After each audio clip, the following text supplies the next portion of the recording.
మొత్తము బురద ఒక ఏరియాలో మాత్రం మొత్తము రేకులే ఇండ్లే, చుట్టూ గోడలేమి లేవు, చుట్టూ రేకులే, పైన రేకులే, అంతా రేకులే. పాపం 40 ఏళ్ళ నుండి ఉంటుండ్రట అక్కడ. కానీ పాపం వాళ్ళు ఎట్లా బతుకుతుండ్రో నాకు అర్థం కాలేదు. చలికాలం చలి, ఎండాకాలం వేడి. రేకులు అంటే తెలుసు కదా మనకు, పైన రేకులు ఉంటేనే మనం భరించలేము. అలాంటి పరిస్థితుల్లో వాళ్ళు ఉన్నారు.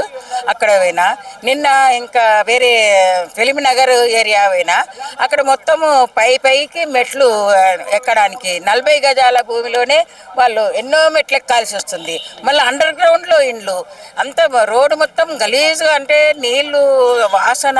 పాపం ఎట్లా బతుకుతున్నారో నాకు అర్థం కాలేదు. 40 ఇప్పుడు తెలంగాణలో కాంగ్రెస్ పార్టీ ఉంది, బీఆర్ఎస్ పార్టీ ఉంది, బీజేపీ ఉంది, సోషలిస్ట్ పార్టీ ఉందని కూడా ఎవరు తెలియదు. దాని గురించి మీరు ఏం చెప్తారు?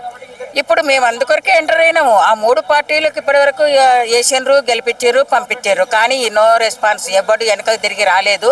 అందుకొరకు కొత్తగా మేము